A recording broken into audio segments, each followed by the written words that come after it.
Hello, good afternoon, good morning, good day, good evening, and salut, yes. I'm trying to start adding other languages now. So, I am your host today, Duchess Letitia, also founder of Letitia Antoinette, and known as artist Madame Kaprzyńska. Now, this is mind over matter, and one of the exciting, fun things that can be is when the professional in psychiatry, especially with the mind, gets to speak directly also with the ones that have a condition as such. And I've recently have written a book exploring this, and I can understand through the journey of the relationship with patient and doctor as such. Sometimes the patient can feel that they're not being understood, but then the doctor can also be seen in another light. But then there's also something deeper going on that is only to be understood by that individual. So, with lots of praise and applause, I welcome and bring to the table to the show Anna Storey. Woohoo!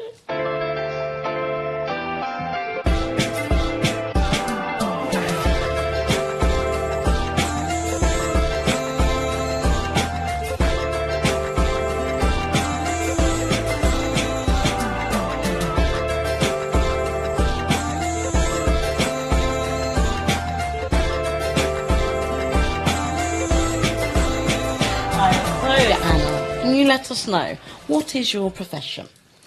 I'm a psychotherapist in private practice. Okay. And you are a mother as well? Yeah, that's right, yeah. How long have you been working as a psychotherapist?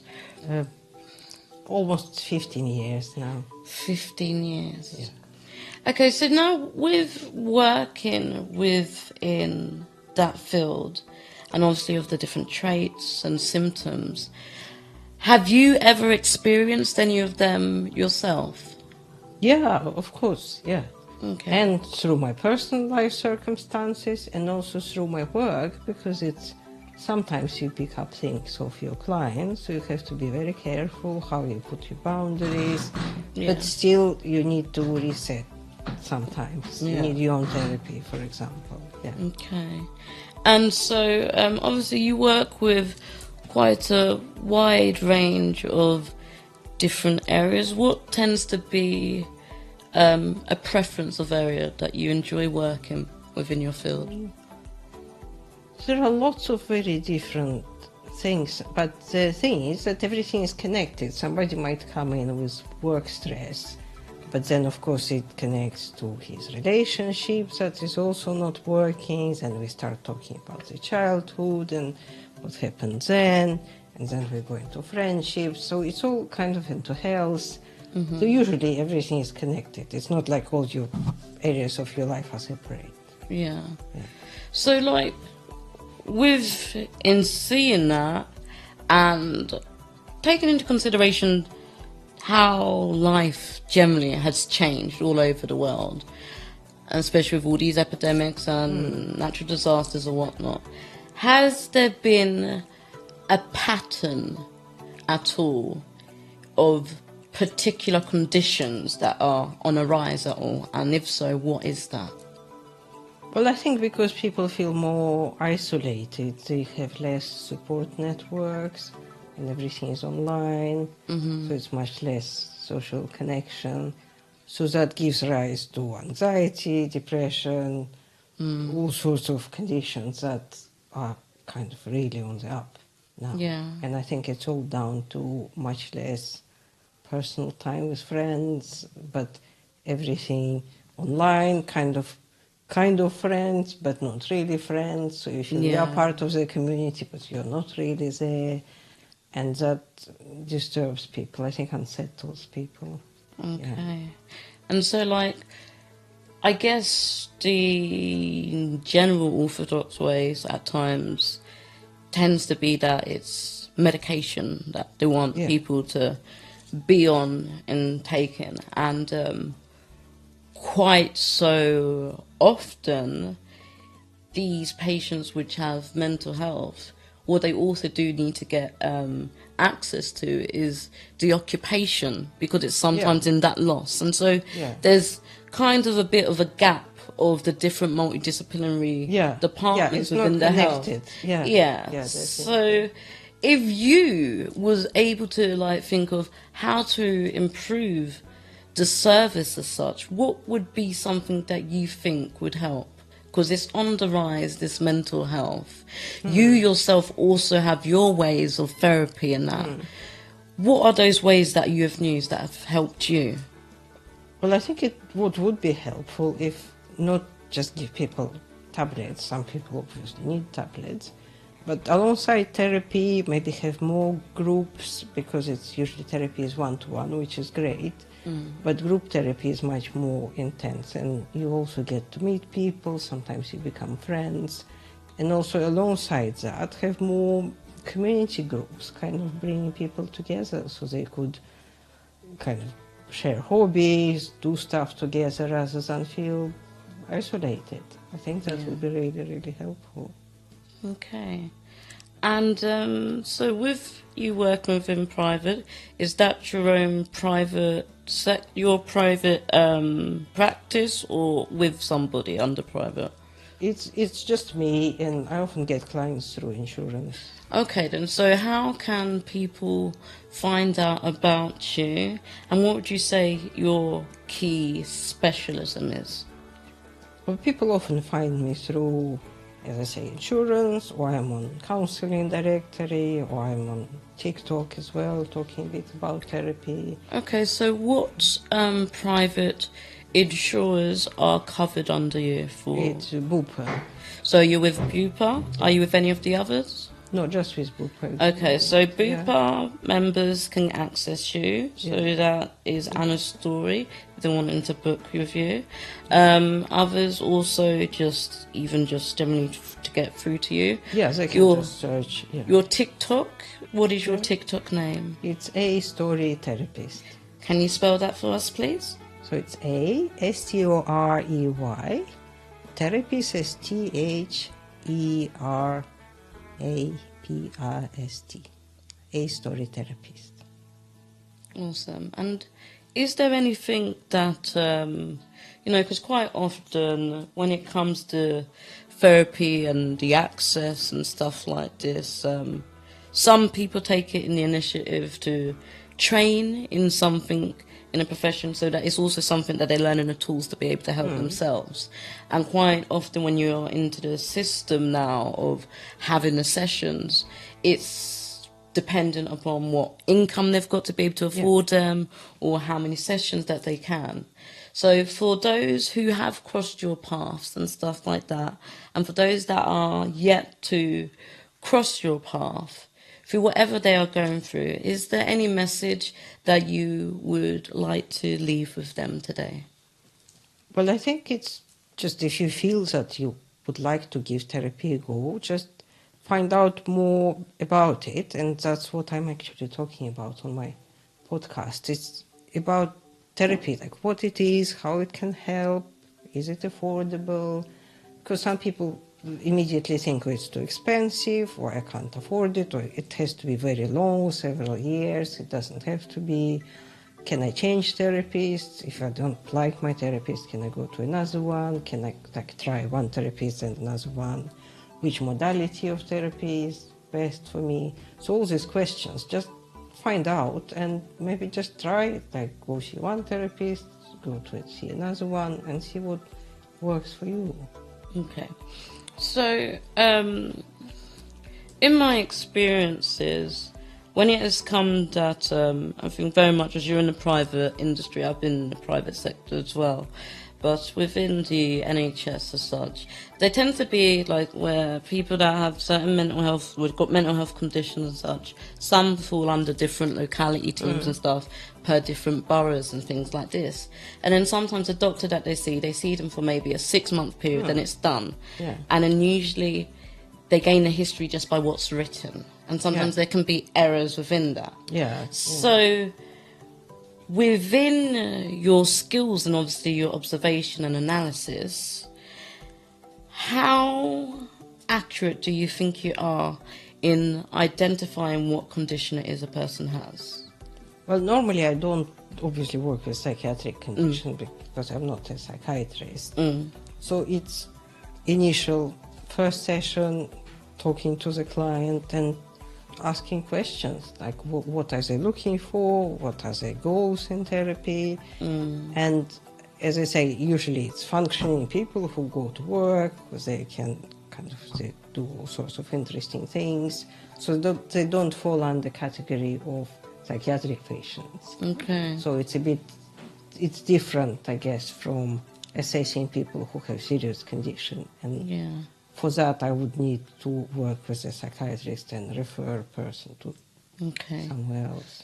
So as you say, when you say therapist, because this is one of the things that people, and even I, and you get a lot of confused from your psychologist, your counsellor, psychiatrist, psychotherapist.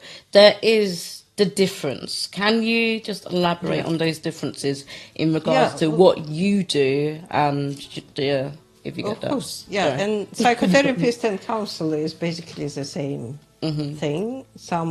It depends which body you're registered with, but actually it is the same.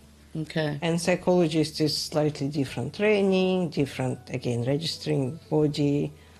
I'm not sure about the details of the training and how psychologists actually work with people and how different it is from what psychotherapists do.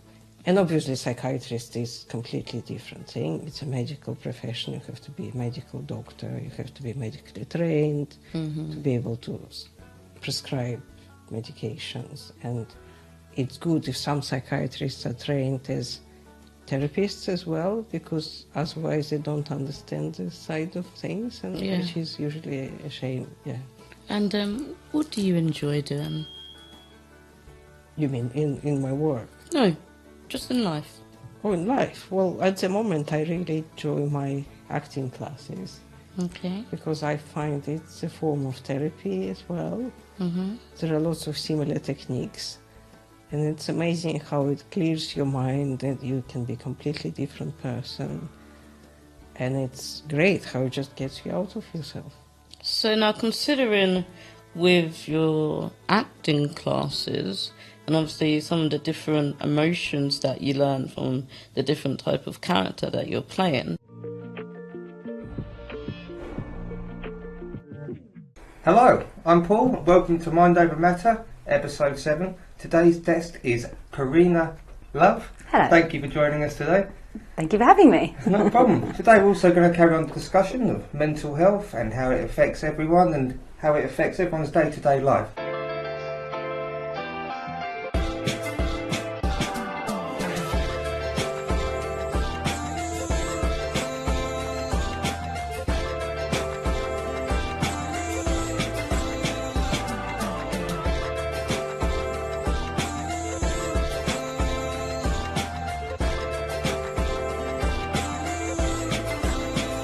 So, Karinna, can I ask you, what is your thoughts on mental health? And I know it's such an umbrella term. Can you describe mental health to us a little bit, how you feel about it? How I define it? Mental health, I would say anything that has an impact on someone's mental, how someone is feeling in themselves on a mental basis. But for me, it's all linked mentally, emotionally, spiritually, energetically, physically. The whole shebang, all of it can have an impact on how someone's feeling. I know, because it can be from something as severe depression, or something as easy as anxious, and people think, oh, I'm just anxious. That is a form of mental health, isn't it? And what kind of forms of anxious is there, would you find? OCD is one. I know a friend of mine, she suffers with OCD quite badly, with all sorts of things, all to do with sort of safeness and fear, or relating to her childhood, funny enough. Anxiousness, I suppose, is something that I have dealt with. Depression, suicide, personal experiences with a long time ago. So but there's many forms of mental health issues. So do you think mental health, where does it come from? Does it really come from trauma, childhood trauma, or trauma in the past? I think it comes from many different places. Childhood trauma tends to be one, but not just childhood trauma, childhood experiences. So anything that impacts when children are very young, because they're coming from an emotional brain, so they haven't got the logical brain, doesn't develop until about between 6 and 9 years old. Yeah. Everything's coming from an emotional standpoint, so everything they hear and see, the subconscious kind of takes on, it goes straight to the subconscious, and that can then shape them, their perspective on the world, how they behave, how they interact with people, the thoughts that they have. And if they've had anything that is considered traumatic to that child as they get older, then that just accumulates as they get later on in life. And that can be detrimental to relationships, to Everything. friendships, everything. Everything. So, a lot of people talk about depression pills and medicines. I know that you do some alternative medicines. Could you like to explain about that at all? Some alternative thinkings? Would you like to explain on that? Yeah, I do various alternative. The business I'm going to be setting up is actually in complementary therapies, and at the moment I am qualified in Rahani, which is Rahani Celestial Healing. So it's very similar to Reiki. The practice is the same as Reiki, modality the same as Reiki. So to tell our viewers, what is that? What is it, Rahani? What is it? It's an energy-based healing. Energy-based healing. So like Reiki, if people have heard of Reiki, which is a lot more mainstream, it's energy comes through the practitioner and then comes through the hands, and then you're working on someone's aura, like someone's energy field that we all have that surrounds us, that surrounds our physical bodies. So you're working on that, where Reiki is a certain type of energy that you're channeling, and with Rahani you're channeling in sort of an angelic energy. So it's love. It's all about connecting people back to their heart, bringing balance, mind, body and soul. It's a very, very beautiful energy to work with. And the other is shamanic practices. So I've actually stepped onto shamanic medicine wheel, and that encompasses anything. It's the oldest form of spirituality known to man, and encompasses anything. But to me, the idea of a shaman is someone who works one with nature and works with anything within the natural world to bring any being within the natural world into holistic well-being, sort of state, balance, mind, body, soul. And into balance. And do you need to realise yourself that you need to be open to be healed, to be balanced? Because some people walk around with this baggage for years, don't they? They don't even realise. I mean, you don't know what you don't know. Yes. So the first part is realising I've got some problems, I've got some mental health issues, I need to address them, don't I? Yeah, awareness is definitely the first. Is the one, yeah. It's definitely the first step. If you're in denial, or if you like to say it's all within the subconscious, because subconscious remembers absolutely everything. It's like a record. So, and we tend to, as we get older, tend to box these things up, put them in the back of our brain, suppress them. People turn to external sources of comfort. E.g. alcohol, excessive eating, negative patterns of thinking. Yes. Because it's all just a circle, isn't it? It's just, Yes. it's just, and It's you just need cycle. to break that. You need to break that cycle. Yeah, break the trauma cycle. So yeah, people will suppress, and then at some point later in life they might have an epiphany, or they might have, obviously some people term awakening, but to me awakening doesn't just mean, it's more awakening up to yourself, who you really are underneath everyone else's bullshit that you've had piled on you since you were very, very young. And it must be nice to have that lifted off you. It's fabulous. Because I know a lot of it about patterns. We're talking about patterns, bad cycle patterns, because you can swap bad thinking patterns for good thinking patterns. Yeah. I know a lot of people have thoughts, and they sometimes thought isn't real, but if you give that thought energy, then that thought can take it away. You know, we have, how many thoughts do you think we have a day? I heard something between 70,000 to 100,000. I think I've heard about 1 million. 1 million? What, a day? Just thoughts? Yeah, Thoughts. yeah, because your mind never stops. It never really It's constant. stops, does it? No.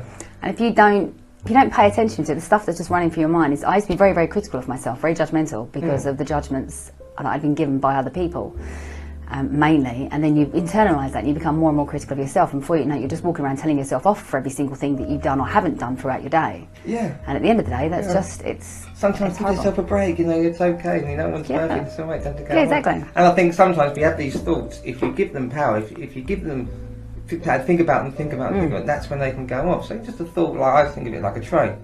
Comes into the station, and then it just leaves the station. I'm not getting on that train, goes, and then you come back to the present again. Do you think being present is important? Yes, definitely. Yeah, so when you're present, you are more aware of yourself. How am I thinking? How am I feeling? What am I doing in the world? How am I operating with others? You can only really be, awareness comes from being present. And you say you're starting up your business, what was that? Is that doing some healing work? It will be, yes. So it'll be doing the Rahani, doing the shamanic practices that I offer at the moment, which will increase the further along the medicine wheel I get. So there's like 4 directions of medicine wheel. So it can take quite a long time to complete the whole thing.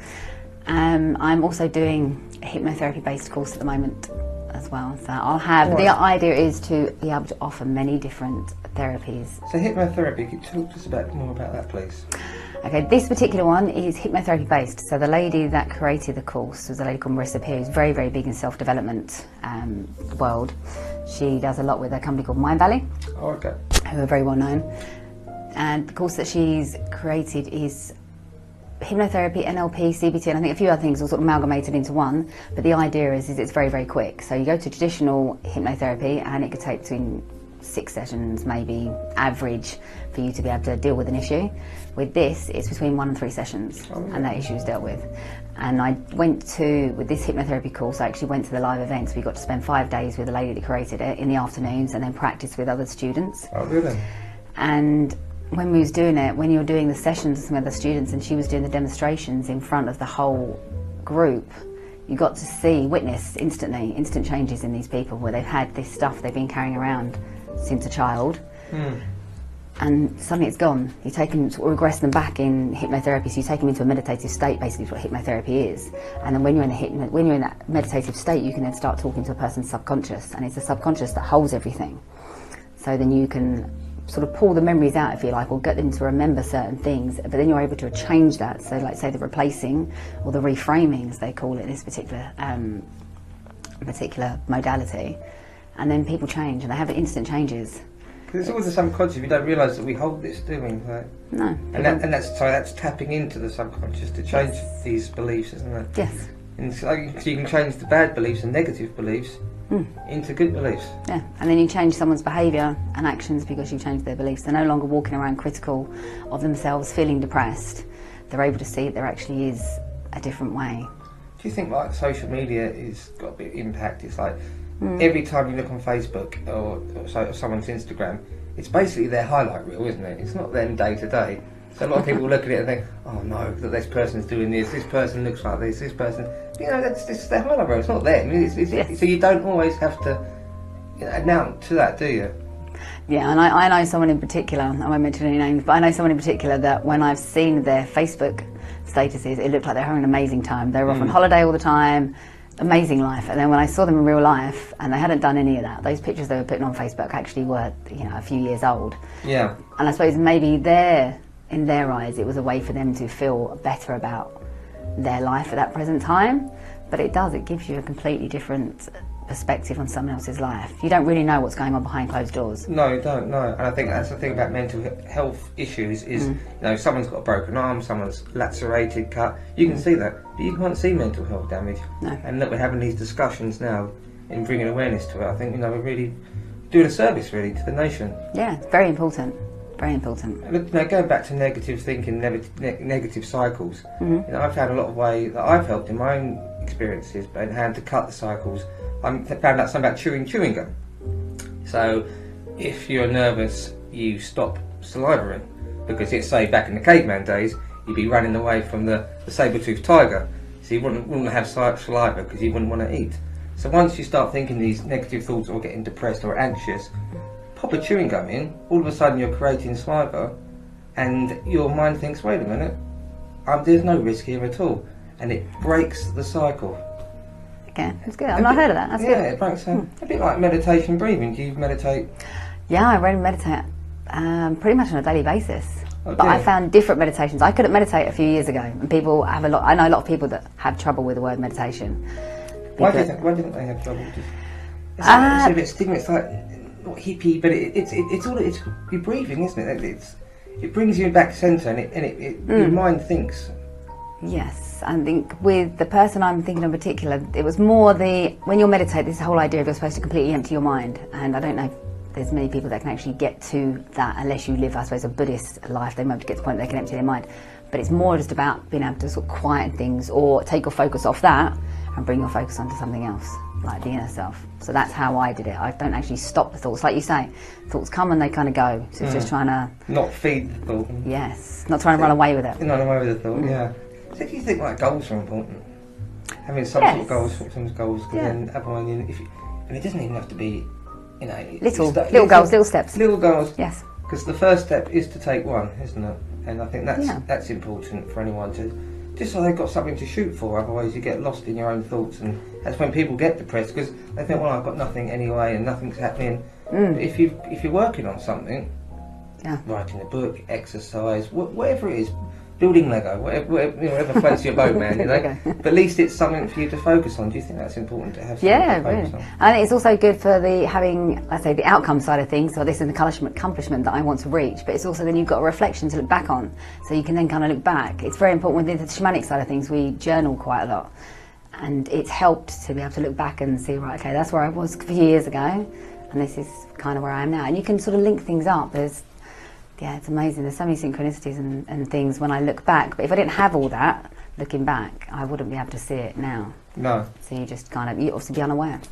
So it's about awareness and freedom. Yeah, definitely. Well, thank you for joining us today. You're Had a really welcome. good discussion.